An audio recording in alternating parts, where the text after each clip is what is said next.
Gente, nesse vídeo que eu estou trazendo para vocês, eu mostro como que essa guerra entre Israel e Estados Unidos contra o Irã pode deflagrar uma terceira guerra mundial, entendeu? Porque a Europa já está sendo arrastada e o resto do continente, lá no Oriente Médio, parte do continente asiático, o europeu já está sendo arrastado, o asiático também, com a China dando apoio bélico para o Irã, né? Usando também seus satélites, e agora a Europa se vê obrigada a entrar na guerra também por pressão do Trump, né?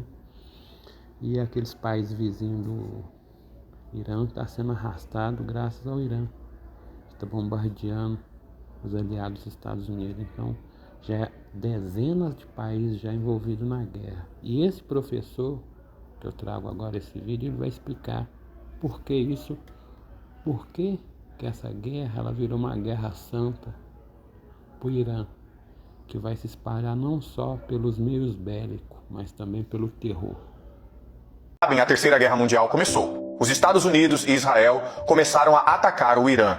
E agora estamos no 4º dia desta guerra. E podemos esperar que esta guerra dure muitas semanas, possivelmente também muitos anos. Mas eu prometo a vocês que depois que esta guerra terminar, o mundo nunca mais será o mesmo.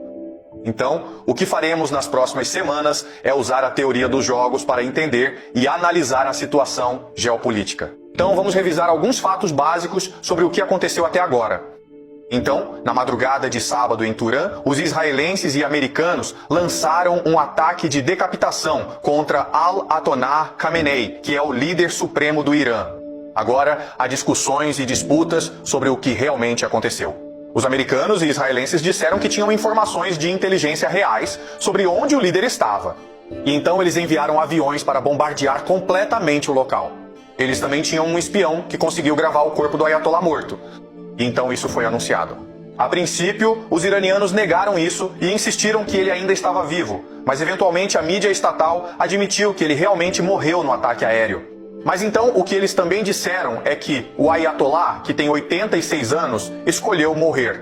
Ele poderia ter ido para Moscou, mas em vez disso, escolheu ficar em Teherã e morrer pelo seu povo. Mas não só isso, ele morreu junto com muitos de seus parentes. Ele morreu junto com sua filha, seu genro, seus netos. Muitos membros da família morreram nesse ataque. Além disso, há relatos de que ele tinha câncer de próstata. Então ele também iria morrer em breve. Então, o que você precisa entender primeiro sobre a guerra é que, mesmo que os americanos e os israelenses aleguem grande sucesso em decapitar a liderança dos iranianos. Do ponto de vista iraniano, isso é um martírio. Martírio, certo? A religião dos iranianos é chamada de muçulmana xiita. E isso é diferente do muçulmano sunita. Os sunitas são a maioria. Eles representam cerca de 9% de todos os muçulmanos do mundo. Os xiitas sempre foram a minoria. E por isso, eles sempre foram perseguidos. Então, na fé xiita, o valor central, a força que une todos e lhes dá propósito e sentido à vida, que os impulsiona à ação, é a ideia de martírio, que leva ao jihad. Você se sacrifica pela sua religião, se sacrifica pelo bem comum.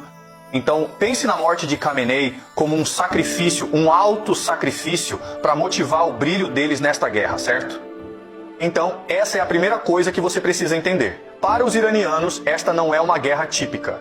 Esta não é uma guerra econômica. Esta não é uma guerra de resistência. Isto é um jihad, certo? É uma guerra contra o grande Satã para vingar seu líder. Eles vão lutar até a morte, certo? Esse é o número 1. O número 2 é o seguinte.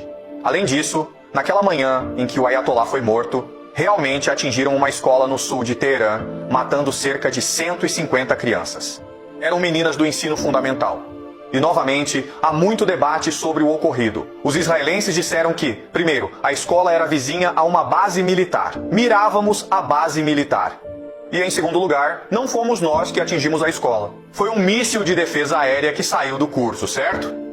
E os iranianos insistiram. Não, os israelenses atacaram a escola de propósito para matar as crianças. E aí você pensa, por que os israelenses fariam isso? Nesses últimos anos, vimos o que eles fizeram em Gaza, na Palestina, com os palestinos.